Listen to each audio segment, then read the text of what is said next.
Hey everybody, it's Erik, co-founder, partner of Village Global, a network-driven venture firm. And this is Venture Stories, a podcast covering topics relating to tech and business with world-leading experts.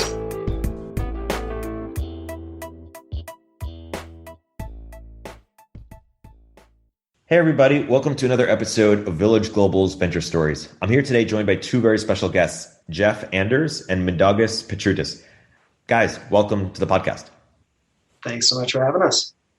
Yeah, thanks, Erik. So we're here today to talk about design, how to grow as a designer. Mindaugas, you've just come on the On Deck team. You were at Envision before, running design community, and now you're launching the On Deck Design Fellowship, ODD. Why don't you talk about, by way of introduction, what got you so excited about building design communities, and what is the On Deck Design Fellowship? Sure. Yeah, I'm really excited about this purely because this is kind of like the culmination of about the last 6 years of my work. So I've been around the design community for around 6 years. Lately at Envision, kind of growing and building communities there, and all of that time, I've kind of been, listening to some of the challenges and problems that a lot of designers are facing. So the last year or so, I have been thinking, I had this concept in my head of, why doesn't this exist? And as life happens, I ended up joining On Deck to go and build just that. So super excited about getting stuck in and getting this out into the world.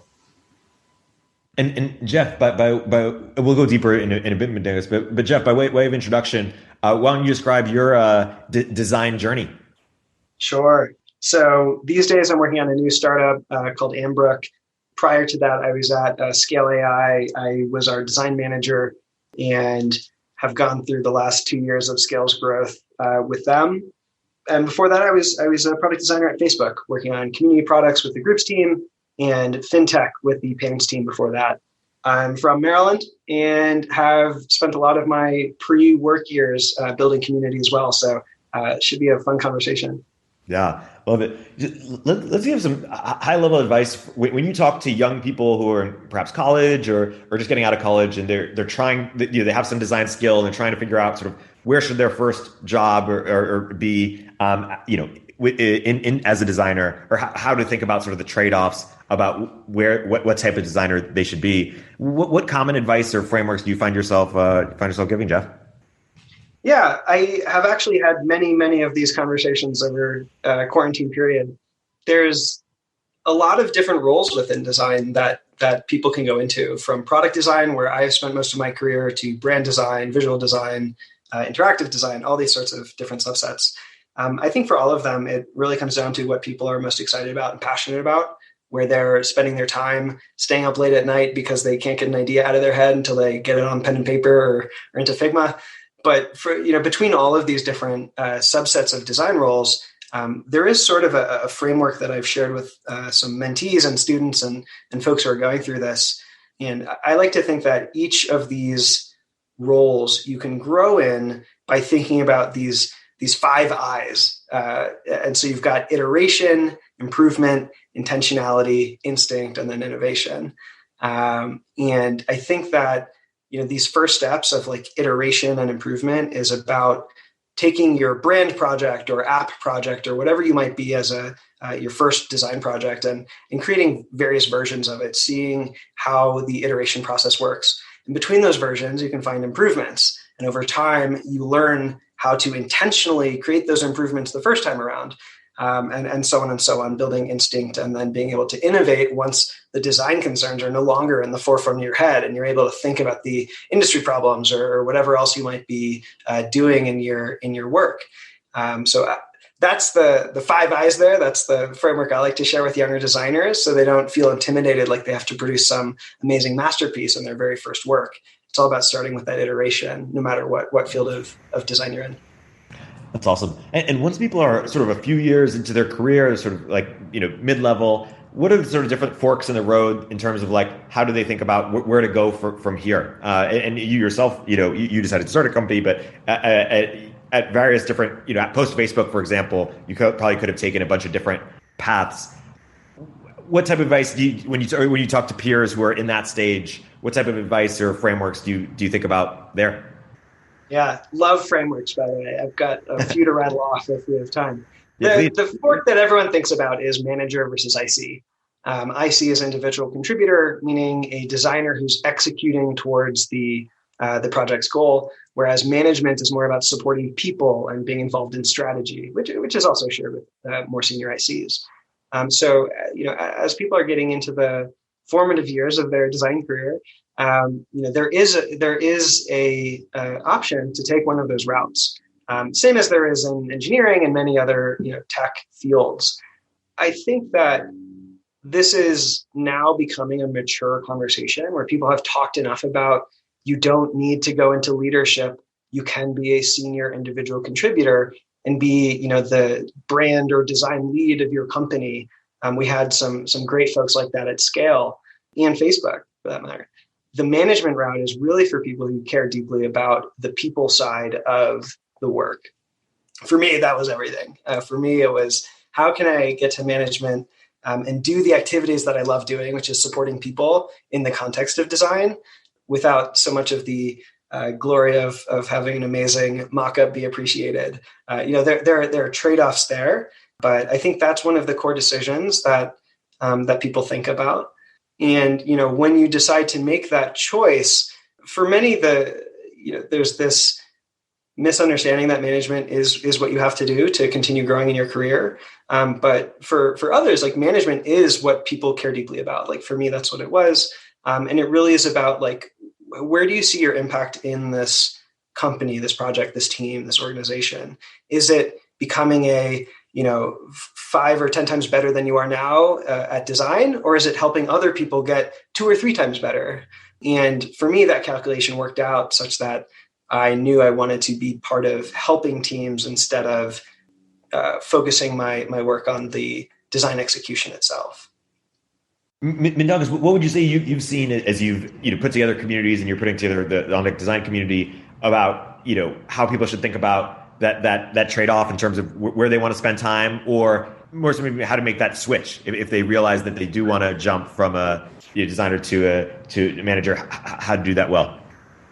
Yeah, I'd agree with everything that Jeff just said, and the challenges that I keep hearing, it's like this recurring theme, right? I think a lot of the existing kind of leaders, managers, let's say, because design is still it's a baby as an industry, right? Compared to others, technically, a lot of these existing leaders are finding themselves in those roles without having had like previous kind of frameworks or anyone kind of leading them into it, right? They just kind of fell into it, right? And they're often still looking for advancement and trying to figure out on the job. And then for like the kind of incoming generations, I've been seeing this trend of designers with like 4 to 5 years experience now openly voicing or asking the question of like, well, I'm curious in exploring the path to like management or leadership. What does that look like? Where do I go and find that information? So I think that's been, a big recurring theme and a big kind of missing piece from my experience. Jeff, any more thoughts you wanted to share? Yeah. There are 2 frameworks that I love sharing with people who I've worked with. One of them I picked up at Facebook from my then manager, John Lax. He always talked about how you can grow in terms of time and scope in any job, any field, any level of seniority. In design, we think a lot, or like I have used this to decide what level of responsibility is appropriate for a person on a team. So you might have an intern who thinks at a week's level, right? If your internship is 3 months long, you need to execute the goals of that week to make sure that the team can move forward. And that's probably what the team has, set up for you in planning this. You can go through all these different roles from junior designer or first job out of college, let's say, or after a career transition. You might be thinking on the month level. How can I get through these next 2 or 3 sprints and be successful in the goals I set out to do? Senior designer, quarter level, design lead is working at the half. Managers are thinking about the year level, directors 1 to 2, VP 2 to 5, CEO 5 to 10 years, right? And obviously that is, those increments will change based on the size of the company, the industry, the pace that it moves. But anytime you're coaching a fellow designer or a manager even, thinking about how can I give that person more responsibility in terms of that time and scope. You've just executed on a month-long project. Let's give you a quarter and see how well you pull that off. That's a really great framework for helping designers grow, or really anyone grow.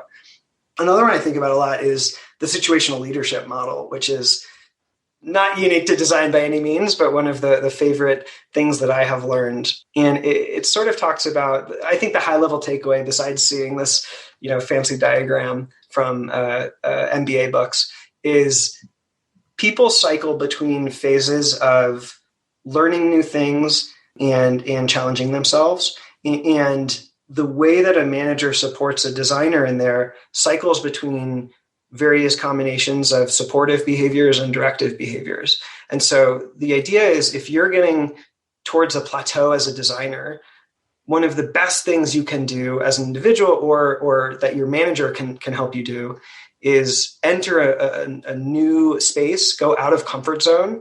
And the way that a manager works with you changes. It goes from highly delegative, I'm going to assign you some, or the team will have a need and you will own that both in execution and strategy, to, this individual is going to pick up a new skill and the manager or the team can support them by being more directive and allowing them to focus on the skills they're building instead of the content and the execution of the work.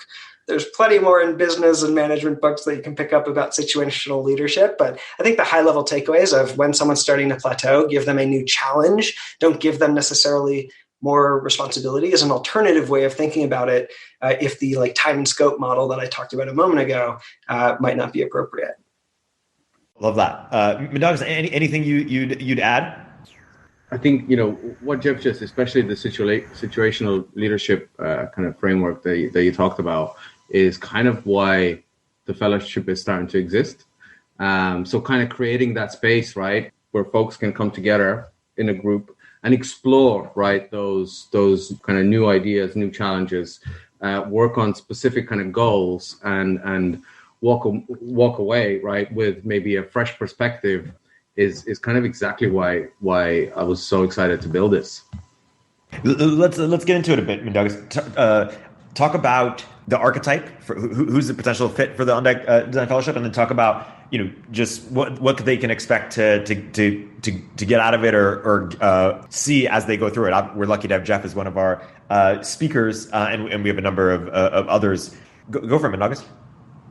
The ideal kind of, there's two different sides to it. I think the existing kind of managers, so like design managers, heads of design, I've noticed are looking for those spaces, right, to keep up leveling, right, and picking up new skills and maybe just figuring out if what they're doing is the right thing. Because one thing I've noticed is, getting into those higher level positions is it can be often a lonely job. So yeah, kind of having that peer support is definitely important.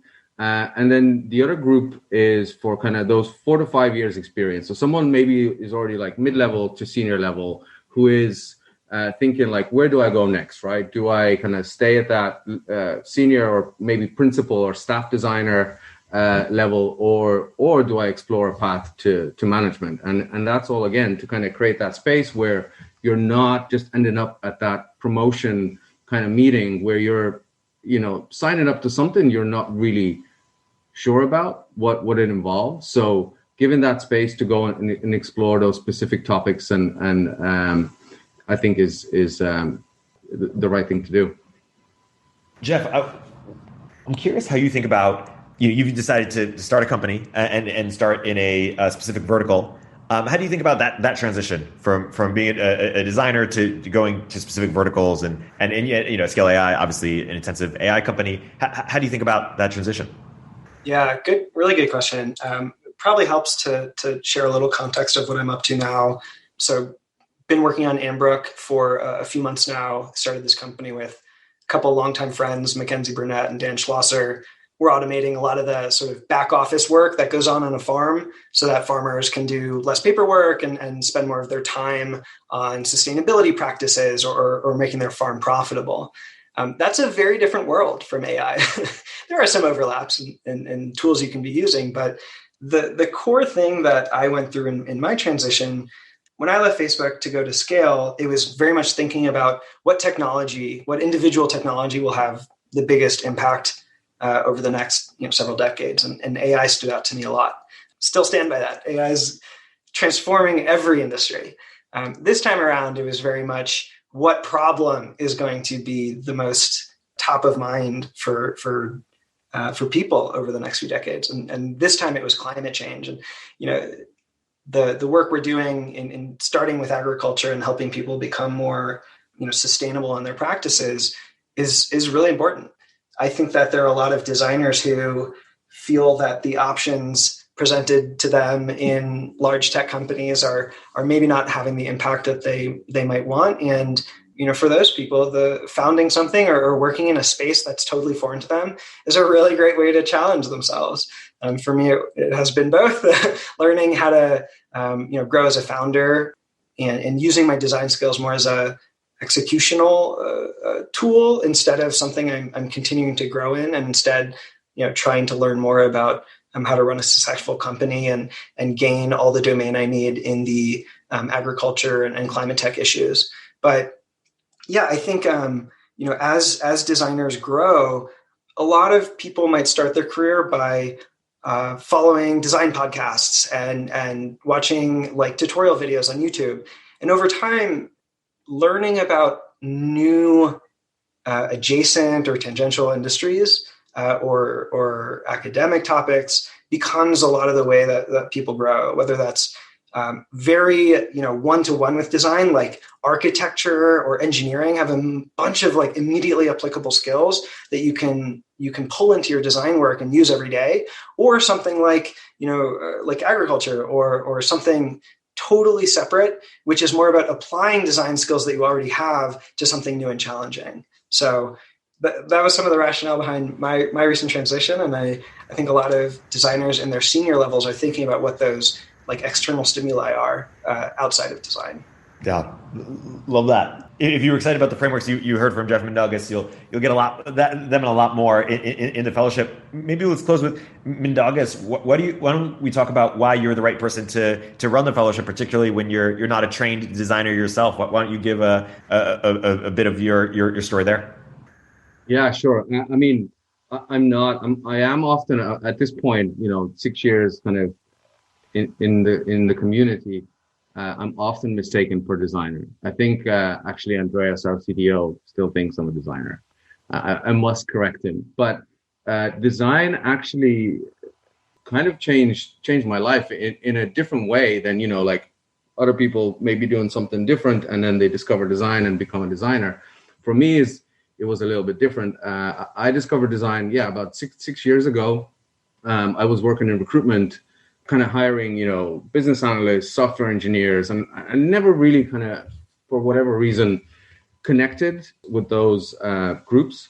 But one day I was asked to help, source a couple of designers. And I just remember, even to like yesterday, opening up a CV, link to a portfolio. I opened that up and, I'm seeing like brands and products that I know and use, and then discovering like the thought processes and how these things are, put together, and that there's these whole teams working, designing, right, the experience that I use on a daily basis. And it kind of, I don't know, just I fell in love with that. And through, just taking on the design desk then, and through a couple of, at the time, unfortunate incidents with the design community, I actually turned that on its head into something positive, which helped me kind of plug into the community and become part of it. And it just kind of went from there. And I've just followed this path that, if you asked me 7-8 years ago, it just, I wouldn't believe you that, I'd be kind of building this thing right now. So, and also I'm incredibly grateful to the design community, because when I started my own business, through the relationships that I built, everybody quickly rallied together to give me my first clients, to give me my first candidates. So that's always been kind of in the back of my mind as well, So slightly different story, but definitely changed my life for the better. I think that if we're talking about design leadership here, I anticipate a trend of more design leaders coming from alternative backgrounds, be it a community leader like you've been doing, or at Facebook we had a role called the design program manager, or even like front end leads or PMs or recruiters becoming amazing design leaders because of that difference between the design skills needed to support a team and empower a set of designers being very different from the skills needed to create interfaces and work on product tactics. I think certainly to be able to coach someone there, like there's a bit of domain expertise needed that a person from an alternative background would need to grow there. But I get really excited whenever I hear about someone in the design world who has this sort of either roundabout way of getting to it or a really unique skill set that they studied that's completely different from the digital product design world that we're used to. I think that adds some amazing diversity to the group. And I think we'll start seeing more leaders come from these different backgrounds who weren't product designers rising through the ranks. Totally.